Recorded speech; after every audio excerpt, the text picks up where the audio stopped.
قد كفاني.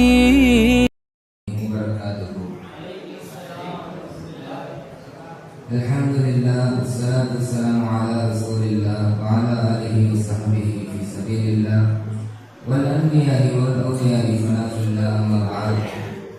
அகிலத்தின் அதிபதியால் அருட்கொடைகளை கழித்தார் பூவுலக புனிதமாய் உம்மன் நபியை பரிசளித்தோம். ஹக் ஏகன் ஒருவன் மீது புகழ் அனைத்தும் உரித்தாக்கி செல்லவர் நாகர் நபிகளார் மீது செலவாத்தை பரிசாற்றி எனது உரையை துவங்குகின்றேன். இணையத்திற்குரிய அல்லாஹ்வின் அடியார்களே, சில மாணவ சகோதரர்களே, இன்றைய கணிக்கப்பட்டுள்ள தலைப்பு பயணங்களில் நாம் எப்படி. அல்லாஹ் ரப்பல் இஸ்ஸா மனித கோடிகளை படைத்ததற்கான காரணமே அவனை வணங்க வேண்டும், அவனை திக்ர் செய்ய வேண்டும் என்பதற்காகத்தான். ஆனால் அப்படி படைக்கப்பட்ட இந்த மனித குலம் என்பது உசுப்பப்படும் ரோபோக்களாக படைக்கப்படவில்லை. சாவி திருக்கத்தில் இயக்கப்படும் பொம்மைகளாக படைக்கப்படவில்லை. அல்லாஹ்வினுடைய அருளை கொண்டு, அல்லாஹ்வினுடைய தயாவை கொண்டு, சுய இயக்கம் கொண்ட, சுய சிந்தனை கொண்ட, பகுத்தறிவு கொண்ட, இரத்த நாளங்களோட கூடிய ஒரு அற்புதமான உடலை இறைவன் அருளினான். அப்பேற்பட்ட அந்த உடலை இறைவன் அருளியதற்கான காரணம் அல்லாஹ்வை தொழுவதற்காக மட்டுமா என்று கேட்டால், முஸல்லாவிலிருந்து ஐவேளை தொழுகைக்காக மாத்திரமா என்று கேட்டால் கிடையாது. தொழுக வேண்டும், தொழுக மாத்திரம் அல்ல. ஏனென்றால் வெறும் தொழுகைக்காக மட்டுமே லட்ச கோடி படைப்புகளை அல்லாஹ் படைத்திருக்கின்றான். வெறும் திக்ருக்காக மட்டுமே கோடிக்கணக்கான சிருஷ்டிகளை அல்லாஹ் படைத்திருக்கின்றான். அல்லாஹ்வுடைய இந்த படைப்பனங்களை மொத்த சிருஷ்டியும் நம்ம ஒன்று சேர்ந்து அந்த சிருஷ்டிகளை 10 பங்காக பிரித்தால் அந்த 10 பங்கில் 9 பங்கு நிரம்ப நிறைந்தவர்கள் மலக்குமார்கள். மீதி உள்ள ஒரு பங்குலதான் இந்த ஆலமும் அண்ட கோளமும் செடி கொடிகளும் மரமட்டைகளும் வானம் பூமி இரவு பகல் மனித குலம் ஜின் குலம் இன்னும் எண்ணில் அடங்காத சிந்தனையில் சேராத அனைத்து ஜீவராசிகளும் மீதி உள்ள ஒரு பங்குலதான். அந்த 9 பங்கு நிறைந்த மலக்குமார்கள் ஒரு கூட்டம் தக்பீரில் இருப்பார்கள், ஒரு கூட்டம் தஷஹுதில் இருப்பார்கள், ஒரு கூட்டம் ருகூவில் இருப்பார்கள், ஒரு கூட்டம் சுஜூதில் இருப்பார்கள். இன்னும் சொல்ல போனால் அல்லாஹ்வுடைய அரசுக்கு கீழ் அமைந்திருக்கக்கூடிய பைத்துல் மஅமூர் என்று சொல்லப்படக்கூடிய பள்ளிவாயிலே மலக்குமார்களுக்கானது ஒரு வக்தில் 70,000 மலக்குமார்கள் கூடுவார்கள். தொழுது முடித்து சென்று விட்டார்கள் என்றால் அடுத்த வக்தில் வேறு 70,000 மலக்குமார்கள், அதுக்கு அடுத்த வக்தில் வேறு 70,000 மலக்குமார்கள். இப்படி ஆதியிலிருந்து இறுதி வரையிலும் அல்லாஹ் அமைத்து வைத்திருக்கின்றான். இன்னும் தொழுது கொண்டிருக்கின்றார்கள். ஒவ்வொரு வக்திற்கும் 70,000 திருப்பி ரிப்பீட்டே ஆகாது. திருப்பி அவங்க பேனல் பள்ளி போறதுக்கே வராது, அவ்வளவு நிறைந்திருக்கிறார்கள். இப்படி கோடிக்கணக்கான வஸ்துக்களை அல்லாஹ் தொழுவதற்காக, இன்னும் லட்சக்கணக்கான சிருஷ்டிகளை திக்ர் செய்வதற்காக என்று மாத்திரம் படைத்த ரப்புல் இஸ்ஸா அவனை நினைத்து திக்ர் செய்ய வேண்டும், அவனை தொழ வேண்டும், அவனை திக்ர் செய்ய வேண்டும், அவனுக்கு ஷுக்ர் செய்ய வேண்டும், அவனிடம் இஸ்திக்பார் செய்ய வேண்டும், கரம் உயர்த்த வேண்டும், சிரமணிய வேண்டும், அவனையே நாட வேண்டும் என்பதற்காகத்தான் மனித கோடிகளை படைத்தான். இறைவனுக்கு நன்றி செலுத்துவதற்காக சந்தோஷமான சூழ்நிலைகளை ஏற்படுத்தினான். அப்பேற்பட்ட ஒரு சுற்று வட்டாரத்தை ஏற்படுத்தினான். அவனிடம் பாவ மன்னிப்பு தேட வேண்டும், அவனிடம் உதவி தேட வேண்டும் என்பதற்காகத்தான் இந்த உலகத்திலே கஷ்டங்களையும் துன்பங்களையும் துயரங்களையும் அல்லாஹ் ஏற்படுத்தினான்.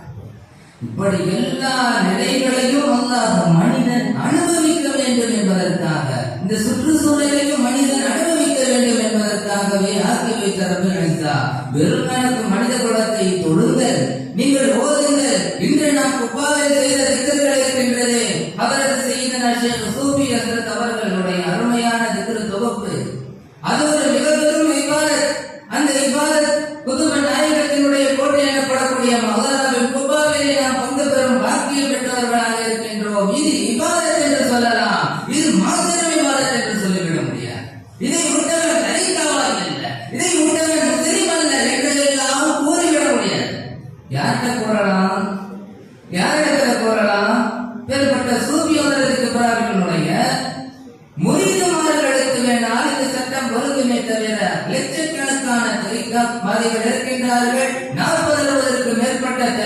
இருக்கின்றது. இந்த ஷரியத்தை பூர்த்தி செய்யும் கோடிக்கணக்கான மனித கோடிகள் இருக்கின்றார்கள்.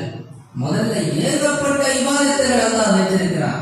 திக்ர் செய்வது தொழுவது மாத்திரமல்ல, அல்லாஹ் குர்ஆனை கூறி காட்டுகின்றான், பஸீருன் ஃபில் அர்த், பூமியை சுத்தி திரிகப்பா, பன்னுரு மேலும் பாரு, கைபகான பதவாதல், மற்ற படைப்பினைகளை அல்லாஹ் எப்படி ஆரம்பம் செய்திருக்கின்றான், படைத்திருக்கின்றான் என்பதை பார்த்து செல் என்பதை அல்லாஹ் குர்ஆனை கூறி காட்டுகின்றான்.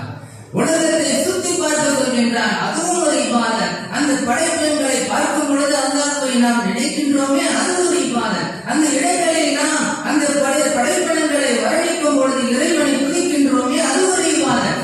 எனவே பிரயாணங்களும் இபாதத்தை நிறைந்ததுதான். நம்ம எப்படி அமைத்துக் கொள்ளணும்? வாழ்க்கையில பயணங்கள்ல இபாதத்தை அமைக்க கூடாது, இபாதத்தை தான் பயணமா அமைக்கணும்னு நல்லவர்கள் சொல்லி தருவாங்க. இன்னும் சொல்லணும்னா நம்மளுடைய பெரியும் முன்னோர்கள் எல்லாம் பயணங்களையே இபாதத்தாக அமைத்திருந்தார்கள். அல்லாஹ் அவனுடைய காடு மலைகளையும் மரக்கொடைகளையும் காட்டுவதே மிக பெரும் ரஹ்மத்து. நமக்கெல்லாம் தெரிந்த சம்பவம், யூனுஸ் நபி அலைஹிஸ்ஸலாம் அவர்கள் கடலிலே மீனுடைய வயிற்றில் எழுந்த சம்பவம் தெரியும். அந்த வயிற்றினுள் நுழைந்த பிறகு அவர்களுடைய அந்த ஸ்பெஷல் திக்கரான லா இலாஹ இல்லா அன்த சுப்ஹானக இன்னி குன்து மினல் ஸாலிமீன் என்ற திக்கரை ஓதினார்களே, தஃசீர் திக்ரிலே பதிவாகின்றது. அந்த திக்கரை அவர்கள் பல லட்சம் தடவை ஓதினார்கள். 40 நாள் அந்த மீன் வயிற்றில் இருந்தார்கள்.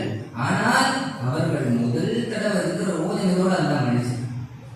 அது இஸ்திக்பாருடைய திக்ர் தானே, அவன் மிகப்பெரும் நபி தானே, அவனுடைய துஆ மக்பூல் ஆகாம இருக்குமா? அல்லாஹ்விடத்துல பாவ மன்னிப்பு தேடுறாங்க, உடனடியாக அல்லாஹ் மன்னிச்சிட்டான். பிறகு இரண்டாவது தடவை அந்த திக்ர ஓதும் பொழுது அந்த மீனுடைய வயிற்றை அல்லாஹ் கண்ணாடி ஆக்கி விட்டான்.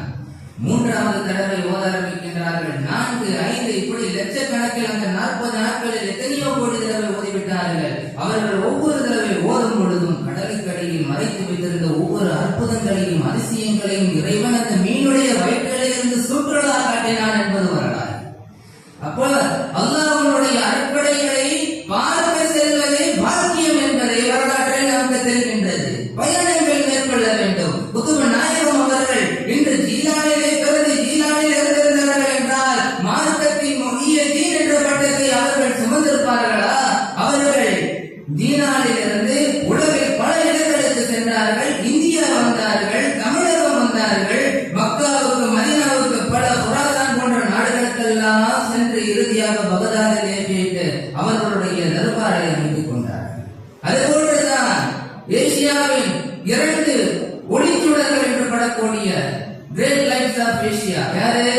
கௌஹனா முஹியதீன் காஜா முஹியதீன் ஜிஷ்யா ஜுமைரி ரலியல்லாஹு தஆலா அன்ஹு மதீனாவில் சேர்க்கிறார்கள். நபி நாயகத்தை சந்திக்கின்றார்கள். அவர்களுடைய தர்பாரில் இருந்து ஏவல் வருகின்றது, இந்தியாவை நோக்கி பயணம் செய், இந்தியாவை நோக்கி பயணம் செய்கின்ற நபி நாயகத்தினுடைய வார்த்தைக்காக பயணத்தை துவங்குகின்றார்கள்.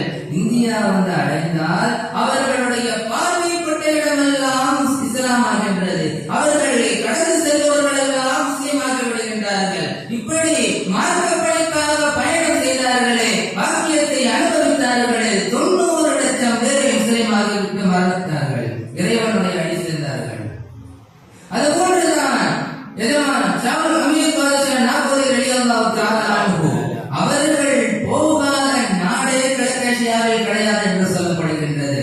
எல்லா நாட்டிற்கும் பயணம் செய்தார்கள், எல்லா கலாச்சாரத்தையும் பார்த்தார்கள், அங்கு இறைவனை சிந்தித்தார்கள், மனித கோடிகளுக்கு சிறாரையேற்றி வைத்தார்கள். மனித சமூகமே, உலமா பெருமக்களே, பயணம் செய்ய வேண்டும், பயணத்தில் இறைவனை சிந்திக்க வேண்டும். அவனுடைய அருட்கொடைகளை ரசிப்பதும் இபாதத்து, அந்த அருட்கொடைகளை அனுபவிப்பது ரசிப்பது இபாதத்து, அந்த இடத்தில் நிற்பதே இபாதத்து. அல்லாஹ்வுடைய அருட்கொடைகள் எல்லாம் உலகத்தில் நிறைஞ்சு கிடக்குது, ஒரே இடத்தில் இருக்கிறதில்ல, எல்லா இடத்துக்கும் போகலாம். ஆனால் பயணங்கள் அமைக்கும் விதம் என்று ஒன்று இருக்கின்றது. சஹாபாக்கள் கற்று தந்திருக்கின்றார்கள், எந்த நிலையிலும் சுன்னத்தை விட்டுவிட மாட்டார்கள். நம்மெல்லாம் தெரிந்த சம்பவம், பயணித்துக் கொண்டிருக்கும் பொழுது ஒரு சஹாபி குனிந்து செல்வார்கள். ஏன்? ரசூலுல்லாஹ் இந்த இடத்துல பயணிக்கும் பொழுது குனிந்து சென்றாங்க. அங்கு ஒரு கிளை இருந்தது, இப்ப கிளை இல்லை, மரம் இல்லை, இருந்தாலும் குனிந்து சென்றார்கள் நபி நாயகத்தை பின்பற்றுவதற்காக. உமர் ரலியல்லாஹு அன்ஹு ஆட்சி காலத்திலே வேறு அரசராக இருக்கிறார்கள். அரசத்தின் அதிபதி வேறொரு இடத்தில் விருந்து சாப்பிடுவதற்காக போகின்றார்கள்.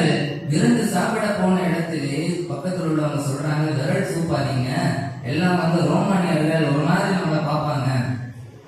சொன்னார்கள், இந்த உலகத்திற்காக எனது உயர் நபியினுடைய சுண்ணத்தை நான் விட்டுவிட மாட்டேன் என்று அந்த இடத்தில் சூப்பினார்கள்.